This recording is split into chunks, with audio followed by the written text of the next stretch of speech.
और अब कहो तुम क्या मामला तय करना चाहते हो? वांगा ने कुछ देर सोचा, फिर कहने लगा, खरीम बिन उमर मेरे बेटे, मैंने क्या मामला तय करना है? मुझे तो मोमिल की तरफ से धमकियां मिल रही हैं। वो अब मेरी तरफ से मुकम्मल तौर पर मशकूक हो चुका है और उसे यकीन हो चुका है कि मेरे मुसलमानों के साथ मरासिम हैं और मैं अंदर ही के अंदर खुफिया तौर पर उनसे मामला तय कर रहा हूँ। अब जबकि तुम यहाँ आ गए हो तो मैं समझता हूँ मोमिल से मुझे अब कोई खतरा नहीं है। अब वो हमलावर भी हो गया तो उससे निपटा जा सकता है। वैसे मोमिल से निपटने के लिए तुम्हारे पास कोई लाहे अमल है? अगर है तो कहो।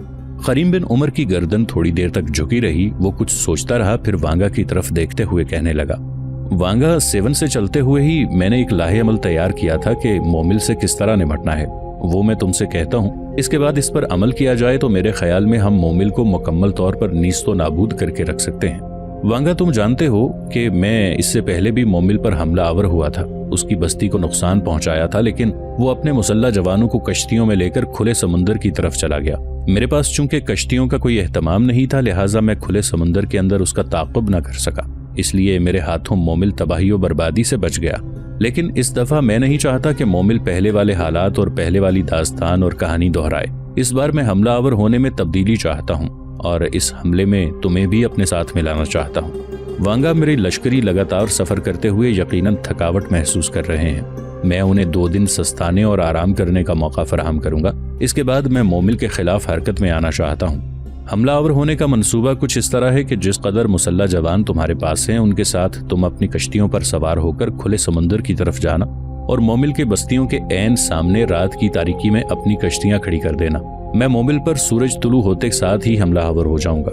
इस बार मैं उस पर शबखून नहीं मारना चाहता, इसलिए कि रात की तारीकी में वो कश्ती में सवार होकर बच निकलने में कामयाब हो सकता है। इस दफा मेरे हमला आवर होने का तरीका भी मुख्तलिफ होगा। लश्कर के 2 हिस्से होंगे। एक हिस्सा मैं अपने पास रखूंगा, दूसरा ज़कवान बिन अलवान को दूंगा। ज़कवान बिन अलवान के जिम्मे ये काम लगाऊंगा कि वो साहिल के साथ साथ रहे।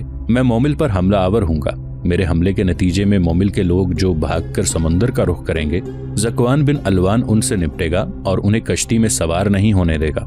एक तरह से ज़कवान बिन अलवान लश्कर के दूसरे हिस्से के साथ समंदर के किनारे कश्तियों के सामने खड़ा हो जाएगा और मोमिल के भागने वाले मुसल्ला जवानों को कश्तियों पर बैठने नहीं देगा। अगर कोई इधर उधर से होता हुआ कश्ती पर बैठ भी जाए तो तुम समंदर में तीरंदाजी करवा के उनका खात्मा करते चले जाना। तुम्हें तुम्हारी कश्तियों के साथ समंदर के अंदर मैं एक एहतियात के तहत खड़ा कर रहा हूँ कि अगर मोमिल किसी तरह से कश्ती में सवार होकर भागने की कोशिश भी करे, तब भी उसकी राह रोकी जा सके। इस बार मैं उसे भागने नहीं देना चाहता, उसका खात्मा करना चाहता हूँ, ताकि आने वाले दिनों में वो हमारे लिए किसी तकलीफ, किसी अजियत का बाइस न बने। वैसे मेरी और ज़कवान बिन अलवान की कोशिश होगी कि मोमिल के किसी आदमी को भागकर खुले समंदर की तरफ जाने का मौका न मिले। जब तुम देखो कि मोमिल के मुसल्ला जवानों को मुकम्मल तौर पर हमने रोक दिया है, तो तुम भी अपनी कश्तियां साहिल की तरफ ले जाना और मोमिल के खिलाफ हमारे साथ मिल जाना। इस तरह मेरे ख्याल में हम बहुत जल्द मोमिल और उसके मुसल्ला जवानों का सफाया करके रख देंगे। ये जो मंसूबा मैंने तुमसे कहा है, इस पर पहले से मैं और ज़कवान बिन अलवान मुत्तफिक हो चुके हैं। वांगा थोड़ी देर तक बड़े तौसीफी अंदाज में खरीम बिन उमर की तरफ देखता रहा। सुंदरदास, गुदेरी और सांकरा के चेहरे पर इस मौके पर दिलफरेब और खुशकुन तबस्सुम था। फिर वांगा की आवाज गूंज गई, खरीम बिन उमर मेरे बेटे, तुम वाकई एक लाजवाब सालार हो। मोमिल से निमटने के लिए जो तरीक़ेकार तुमने तय किया है, इससे मैं मुकम्मल तौर पर इत्तफाक करता हूँ। यूं जानो तुम 2 दिन के लिए मेरे पास मेहमान हो, इसके बाद हम अपनी कार्रवाई की इब्तदा करेंगे। वांगा, जब तक मैं मोमिल से निमट नहीं लेता, सुंदरदास, सांकरा और गुदेरी यहीं तुम्हारे पास रहेंगे। खरीम बिन उमर को कहते कहते रुक जाना पड़ा। इस मौके पर सांकरा बोल पड़ी, मैं आपकी इस तजवीज से इत्तफाक नहीं करती। जिस वक्त मोहतरम वांगा अपने मुसल्ला जवानों के साथ कश्ती में बैठकर खुले समंदर की तरफ जाएंगे, तो मैं और गुदेरी भी मोहतरम वांगा के साथ उसकी कश्ती में होंगी। मेरे बाप सुंदरदास भी हमारे साथ होंगे। हम यहाँ रहकर क्या करेंगे? इसलिए कि मोहतरम वांगा तो अपने सारे मुसल्ला जवानों के साथ कश्तियों में बैठकर दुश्मन से निमटने के लिए रवाना हो जाएंगे। आप भी यहाँ से कूच कर जाएंगे। हमारा यहाँ रहना बेकार है, इसलिए हम वांगा की कश्ती ही में रहेंगे और जब आप मोमिल पर हमलावर होंगे तो हम भी कश्तियों से निकलकर साहिल पर आ जाएंगे। मेरे ख्याल में आपको मेरी इस तजवीज़ से कोई इख्तलाफ नहीं होगा।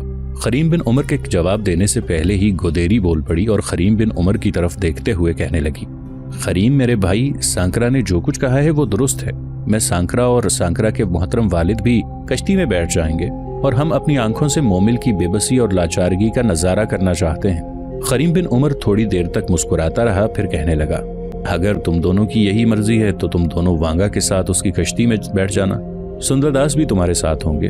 میرے خیال میں تم لوگ بیٹھو، میں جاتا ہوں۔ اس پر وانگا چونک پڑا اور کہنے لگا، خریم میرے بیٹے، میں نے تم سے کہا تھا نا تم یہاں 2 دن ایک معزز مہمان کی حیثیت سے رہو گے۔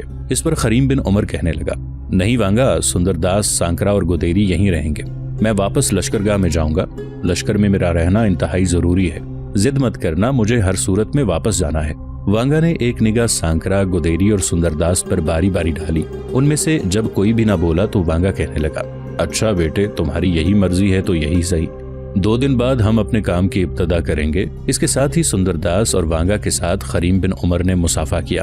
ایک الوداعی نگاہ اس نے باری باری سانکرا اور گودیری پر ڈالی، پھر وہ وہاں سے نکل گیا۔ 2 دن بعد سمندر کے کنارے انقلاب رونما ہوا۔ جس وقت تاروں کی پوشاک پہنے رات مجذوب دماغوں کے غضبناک گروہوں کی طرح رخصت ہو رہی تھی، منجمد اونٹ کھل رہے تھے اور سوچوں کے شعلے بیدار ہونا شروع ہو گئے تھے۔ خریم بن عمر اور زکوان بن الوان اپنے لشکر کے ساتھ مومل کی بستیوں کے قریب نمودار ہوئے۔ پھر پہلے سے طے شدہ لاہ عمل کے مطابق آدھے لشکر کو لے کر زکوان بن الوان سمندر کے سامنے پھیل گیا، جبکہ دوسرے آدھے کے ساتھ خریم بن عمر مومل پر حملہ آور ہونے کی تیاریاں کرنے لگا۔ پھر دیکھتے ہی دیکھتے لہو کے عظیم قطروں سے تجسس کے افسانے لکھنے والے مجاہد، جوان ارادوں کے مالک اپنے عظیم سالار خریم بن عمر کی سرکردگی میں مومل کی بستیوں پر اس طرح حملہ آور ہوئے جیسے موت کی سی نگاہ زبان برق بن کر لوٹتی ہے، جیسے دلدل کی جھاڑ کو بہا لے جانے والا تباہ کن سیلاب نمودار ہوتا ہے۔ خریم بن عمر تکبیریں بلند کرتا ہوا مومل کی بستیوں پر حملہ آور ہوا۔ اس موقع پر جبکہ مجاہد کرنوں کی طرح مومل کی بستیوں میں گھس رہے تھے، عقل کچھ اور چاہ رہی تھی، پر فطرت مطالبہ کر رہی تھی کہ سیل وقت اور کتاب وحشت سے بدی کی ابتدا کرنے والوں کا خاتمہ کر دیا جائے۔ جس وقت خریم بن عمر مومل پر حملہ آور ہوا، مومل کی بستیوں میں ایک افراتفری اٹھ کھڑی ہوئی۔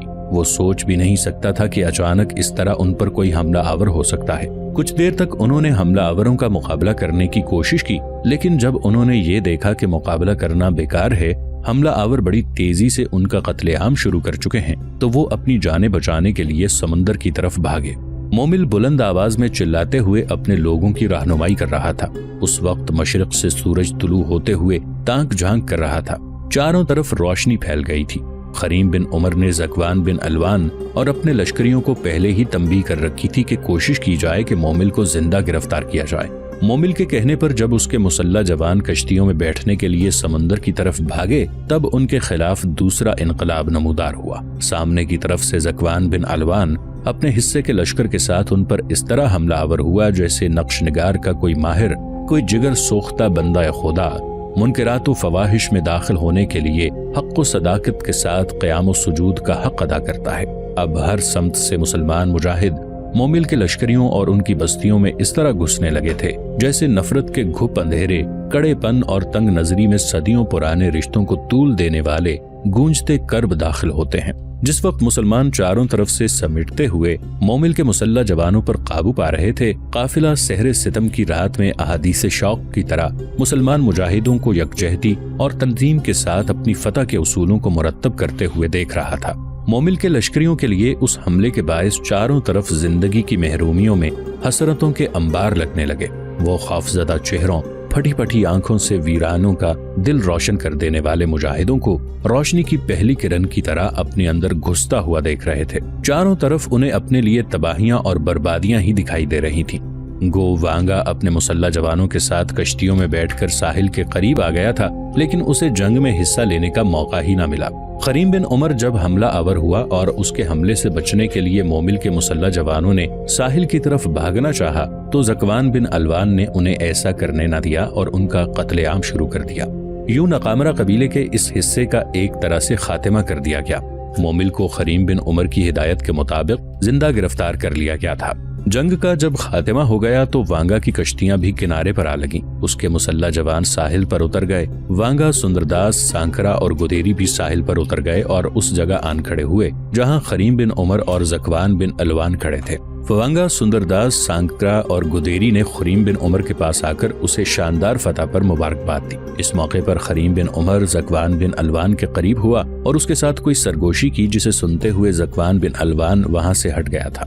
थोड़ी देर बाद वो लौटा। उसके साथ चंद मुसल्ला जवान थे जिन्होंने मोमिल को पकड़ रखा था। मोमिल जब खरीम बिन उमर के सामने आया और उसने खरीम बिन उमर के पास वांगा को खड़े देखा तो उसने कहर भरे अंदाज में उसकी तरफ देखा और जमीन पर थूकते हुए उसने वांगा को मुखातिब किया, अगर मुझे खबर होती कि तुम मेरे साथ गद्दारी करोगे तो मैं पहले तेरी गर्दन काट चुका होता। वांगा ने जवाब में कहकहा लगाया और कहने लगा, मोमिल तुम कैसी बदतमीजी की गुफ्तगू करते हो। जब कुदरत ने इन सरजमीनों में तुम्हारी गर्दन काटने का फैसला कर रखा था तो तुम मेरी गर्दन कैसे काट सकते थे। मोमिल तुमने जो बदतमीजियां मुसलमानों के खिलाफ की उनका खमियाजा तो तुम्हें भुगतना ही पड़ेगा। मैंने तुम्हें मशवरा दिया था कि मुसलमानों के काफिलों पर हमला आवर मत होना वरना पछताओगे, लेकिन तुमने मेरी एक बात भी ना सुनी। मुसलमानों के काफिलों को तुमने समंदर के अंदर लूटा, अब इसका अंजाम तुम्हारे सामने है। मुसलमानों का लश्कर सिंध में दाखिल हो चुका है, अनगिनत शहरों पर कब्जा कर चुका है और अब मुझे उम्मीद है कि उनका टकराव राजा दाहिर के साथ होने वाला है। राजा दाहिर का अंजाम मेरे ख्याल में इससे भी बदतर होगा जो तुम्हारा होने वाला है। मोमिल ने वांगा की इस गुफ्तगू का कोई जवाब न दिया और उसकी गर्दन झुक गई। वांगा ने फिर उसे मुखातिब किया, मोमिल ये जो जवान मेरे पहलू में खड़ा है इसका नाम खरीम बिन उमर है। मेरे ख्याल में ये नाम तुमने पहले जरूर सुन रखा होगा। खरीम बिन उमर का नाम सुनकर मोमिल चौंका। एक भरपूर निगाह उसने खरीम बिन उमर पर डाली, फिर दोबारा उसकी गर्दन झुक गई। इस मौके पर खरीम बिन उमर ने उसे मुखातिब किया, मोमिल तूने न सिर्फ समुद्र के अंदर सफर करने वाले मुसलमान काफिले पर हमला करने की जुर्रत और जसारत की, बल्कि मकरान के अंदर मुसलमानों के इलाकों पर हमला आवर होकर तू राजा दाहिर और नरमेश के मफादात की निगहदारी करता रहा। मुसलमानों को तूने अनगिनत बार न सिर्फ नुकसान पहुंचाया बल्कि उनके खिलाफ साजिश भी की, लिहाजा मैं इस जुर्म में तेरे कत्ल का हुक्म देता हूँ। इसके साथ ही ज़कवान बिन अलवान को खरीम बिन उमर ने मखसूस इशारा किया। ज़कवान बिन अलवान हरकत में आया, मोमिल को समुंदर के किनारे ले जाया गया और उसका खात्मा कर दिया गया। 2 रोज तक खरीम बिन उमर ने वहां कयाम किया, लश्करियों को सस्ताने का मौका फराहम किया। इस वक्त तक मोहम्मद बिन कासिम की तरफ से उसके पास कासिद पहुंच चुका था, जिसने उसे खबर दी कि वो नैरून का रुख करे। बस 2 दिन बाद उसने अपने लश्कर के साथ कूच किया। वांगा अपनी बस्तियों की तरफ चला गया था, जबकि खरीम बिन उमर अपने लश्कर के साथ नैरून का रुख कर रहा था। हज्जाज बिन यूसुफ एक रोज वासित शहर में अपने मखसूस कमरे में बैठा हुआ था। उसके सामने खुरासान की तरफ से आने वाला एक कासिद खड़ा था और वो उसे कुतैबा बिन मुस्लिम के हाथों समरकंद के अलावा दीगर शहरों के फतह होने की तफसील बता रहा था। ऐसे में हज्जाज बिन यूसुफ का कातिब अंदर आया और उसे मुखातिब करके कहने लगा, अमीर मोहम्मद बिन कासिम की तरफ से कासिद आया है और आपकी खिदमत में हाजिर होना चाहता है। इन अल्फाज पर हज्जाज बिन यूसुफ चौंका। पहले कासिद को उसने फारिग कर दिया। कातिब को हुक्म दिया कि मोहम्मद बिन कासिम की तरफ से आने वाले कासिद को अंदर लाया जाए। कातिब फिर बाहर निकल गया। थोड़ी देर बाद वो मोहम्मद बिन कासिम के कासिद को लेकर आया। कासिद ने हज्जाज बिन यूसुफ को ताजीम दी और कहने लगा, अमीर मोहतरम, मेरे पास मोहम्मद बिन कासिम का एक खत है जो आपके नाम है। इस मौके पर हज्जाज बिन यूसुफ ने अपने कातिब की तरफ देखा और उसे मुखातिब करके कहने लगा, इस कासिद से खत लो और मुझे पढ़कर सुनाओ। और साथ ही हज्जाज बिन यूसुफ ने कासिद को बैठने के लिए कहा। कासिद ने खत निकालकर कातिब को थमा दिया और उसके पहलू में बैठ गया। कातिब ने खत खोला, फिर वो पढ़ रहा था। मोहम्मद बिन कासिम ने लिखा था, ए उमर, आपके कहने पर मैं नैरून लौट आया हूँ। फिलहाल हम एक किले के करीब डेरे डाले हुए हैं। ये किला सिकंदर की मजबूत दीवार से भी ज्यादा ऊंचा है। नैरून का किला भी राजा दाहिर की राजधानी के करीब है, जो इस वक्त हमारे कब्जे में है। सेसम और सेवन का किला भी खुदा के फजल से हमारे कब्जे में है। यहाँ से दाहिर के चचाजाद भाई बजराय को खत्म कर दिया गया है। उम्मीद है इसी तरह दुश्मन के तमाम किले हमारे कब्जे में आ जाएंगे और हर जगह मस्जिदें बना दी गई हैं ताकि 5 वक्त नमाज और इबादत होती रहे। चुनाचे इन मसाजिद में अजान खुतबे का भी एहतमाम किया गया है। यहाँ तक कहने के बाद कातिब रुका, दम लिया, इसके बाद कहता चला गया, हम ताकत और पनाह के लिए हर वक्त अल्लाह पर भरोसा करते हैं। आपको ये भी इत्तला कर रहे हैं कि दाहिर के गवर्नरों में से एक गवर्नर मेहरान के मशरिक की तरफ उस तरफ है जो कुछ समुंदर का जजीरा है। ये किला बीट कहलाता है और इसके वाली का नाम बेहतामी बिन रासिल है। आमतौर पर लोग इसे वसायो बिन सरबंद भी कहकर पुकारते हैं। उसका बेटा दाहिर के मुकर्रबान खास में से है। देबल के जो लोग हमसे मिल गए हैं उनसे मालूम हुआ है कि वो हमारा खैरखा है। उसने हमसे उम्मीदें वाबस्ता करके इल्तिजा की है कि हम उससे अहदनामा मुस्तहकम करें और खुदा के फजल से ये तदबीर कारगर साबित हुई और वो हमारे साथ मिल गया तो हमें दरिया के उबूर करने में बड़ी सहूलत होगी। अल्लाह के हुक्म से सब कुछ दुरुस्त और ठीक हो जाएगा। मोहम्मद बिन कासिम का खत सुनकर हज्जाज बिन यूसुफ थोड़ी देर तक मुस्कुराता रहा। शायद वो इस खत से लुत्फानंदोज हो रहा था। उसके बाद कासिद की तरफ देखते हुए कहने लगा, محمد بن قاسم کو میری طرف سے خط لکھو۔ اے فرزند، میں جانتا ہوں دشمن تمہارے خلاف مدافعانہ جنگ کے منصوبے مرتب کر رہے ہیں، اور تم قوی دل رہو اور جس قدر مال خرچ کر سکو اور مخالفوں کے حق میں بخششوں اور انعامات کی بارش کرو۔ جو کوئی بھی جاگیر طلب کرے تم اسے نا امید نہ کرو، بلکہ ان کی التجاؤں کو قبول کر کے اپنے فرامین اور امن ناموں سے ان کو تسلی دو۔ کاتب لکھتا جا رہا تھا۔ حجاج بن یوسف کچھ دیر رکا، کچھ سوچا، پھر دوبارہ کاتب کو مخاطب کر کے کہہ رہا تھا، لکھو کہ سلطنت حاصل کرنے کے لیے 4 طریقے ہیں۔ اول صلح، ہمدردی، چشم پوشی اور رشتہ داری۔ دوم مال کا خرچ کرنا، انعامات اور عطیے دینا۔ سوم دشمنوں کی مخالفتوں کے طوفان میں صحیح رائے قائم رکھنا اور ان کے مزاج کو معلوم کرنا۔ چوتھے رعب، ہیبت، دلیری، قوت اور دبدبہ۔ تمہیں ہر طرح ان دشمنوں کے شر کو دفع کرنے کی کوشش کرنی چاہیے، اور مقامی والی جو التماس کریں انہیں عہد ناموں سے تسلی دو۔ جب وہ تمہاری خدمت میں حاضر ہو کر اپنے اوپر خراج مقرر کر لیں تو پھر وہ جو بھی نقد یا سامان خزانے میں پہنچائیں اسے قبول کرو اور ہر ایک کو تسلی دو۔ اگر کسی کو قاصد بنا کر بھیجنا چاہو تو وہ شخص ایسا ہونا چاہیے کہ اس کی عقل، مذہب، دور اندیشی، ذہانت اور امانت پر تمہیں اعتماد ہو۔ کہیں ایسا نہ ہو کہ کسی غلط آدمی کے بھیجنے کی وجہ سے اس کی گفتگو اور بات چیت سے کوئی نقصان پہنچ جائے۔ اس کو دشمنوں کے مکر، آفت، دھوکے اور بدعہدی سے محفوظ رکھنا۔ ضروری کاموں کی تکمیل میں دور اندیشی اور ہوشیاری کے شرائط بجا لاؤ اور ظاہر سے خبردار رہنا۔ اے فرزند عظیم، جب کبھی تم کسی کو اپنا قاصد بنا کر کہیں روانہ کرو تو اسے وصیت کرو کہ وہ دشمن کے میل جول اور ہم نشینی سے کہیں بدل نہ جائے، اور اسے خیرخواہی کے شرائط وضاحت سے بتاؤ کہ اگر وہ پیغام پہنچانے کے لیے مخالف کے سامنے جائے تو تمام سرداروں اور اراکین دولت کے سامنے بے خوفی سے پیغام دے اور ان کا جواب بھی اچھی طرح سے سنے، اور اپنے قاصدوں کی ہمت دلکش باتوں سے بڑھانی چاہیے، اور انہیں بتانا چاہیے کہ تم سارے اسلامی لشکر کے پیشوا اور امام ہو اور سب تمہاری بات پر آنکھ لگائے ہوئے ہیں، اس لیے تمہیں چاہیے کہ پیغام کو پوری طرح پہنچاؤ۔ مسلمانوں کا قاصد شستہ اور مہذب ہونا چاہیے کہ بات کو پرشکو اور بغیر کسی کمی بیشی کے ساتھ ادا کرے۔ دشمن کو پہلے توحید پر ایمان لانے کی دعوت دو اور ان کو بتاؤ کہ جو اللہ کی وحدانیت کو تسلیم کر کے اطاعت کرے گا اسے مال، شہر، زمین اور کھیت عطا کیے جائیں گے، اور جو اسلام کے سامنے سر نہ جھکائے تو اسے دھمکی دو تاکہ وہ فرما بردار ہو جائے۔ اگر اس کے باوجود سرکشی کرے تو پھر اس سے صاف کہہ دو کہ تم نے اطاعت سے منہ موڑا، اس لیے جنگ کے لیے تیار ہو جاؤ، لیکن داہر اور اس کے لشکر کو دریائے مہران عبور کرنے کا اختیار نہ دو، بلکہ ان سے کہو کہ تم تیار ہو تو پھر تمہارے لیے کوئی رکاوٹ نہیں ہے، لیکن کیونکہ ہم اتنا طویل راستہ طے کر کے آئے ہیں اس لیے ہمیں مہران کو عبور کرنا اور مقابلے میں آنا ہے تاکہ طرفین کے درمیان کو شک و شبہ نہ رہے۔ جس جگہ بھی دشمن کا مقابلہ کرو وہ جگہ کشادہ میدان ہونا چاہیے تاکہ پیدل لڑنے والا اپنے سامنے آنے والے پیدل کو اور سوار مقابل کے سوار کو خوب اچھی طرح دیکھ سکے۔ جب جنگ شروع کرو تو اللہ تعالیٰ کے کرم پر توکل کرو اور اس کی رسی کو مضبوطی سے تھامے رکھو، اور دیکھو قضاء اور قدر پردہ غیب سے کیا ظاہر کرتی ہے اور وہاں سے کس فریق کی بادشاہی ختم ہونے کا حکم جاری ہوتا ہے۔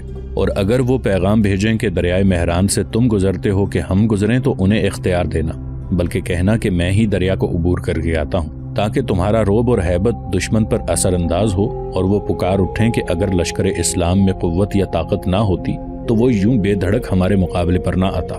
سنو فرزند، تمہارے لشکر میں عربوں کی جو جماعت تمہاری اطاعت میں ہے، امید ہے وہ لوگ پیٹھ نہ دکھائیں گے اور جنگ سے منہ نہ موڑیں گے، بلکہ جان کی بازی لگا دیں گے اور خدا پر بھروسہ کر کے شوق سے جنگ کریں گے اور ثابت قدم رہیں گے۔ میں جانتا ہوں وہ لڑائی میں اور تمہاری اطاعت میں مخلص ثابت ہوں گے تاکہ خدا کی رضا حاصل کر سکیں۔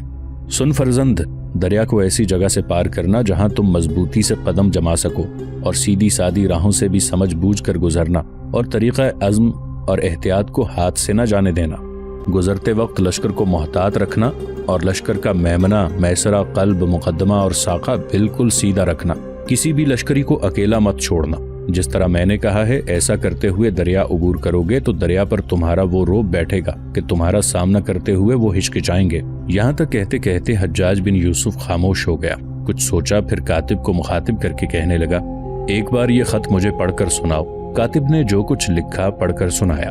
حجاج بن یوسف مطمئن ہو گیا، پھر اسے مخاطب کر کے کہنے لگا، جو قاصد آیا ہے اس کے ہاتھ محمد بن قاسم کو میرا یہ خط بھجواؤ۔ پھر کاتب اپنی جگہ سے اٹھا اور محمد بن قاسم کی طرف سے آنے والے قاصد کو اپنے ساتھ باہر لے گیا۔ حجاج بن یوسف کا خط ملنے کے بعد محمد بن قاسم نے راجہ داہر سے ٹکرانے کا عزم کر لیا۔ राजा की तरफ पेश कदमी करते हुए रास्ते में 3 बड़ी रुकावटें आती थीं, जिन्हें पहले दूर करना इंतहाई अहम था। पहला अशबहार का किला था, जहां बहुत बड़ी लड़ाका कुव्वत थी।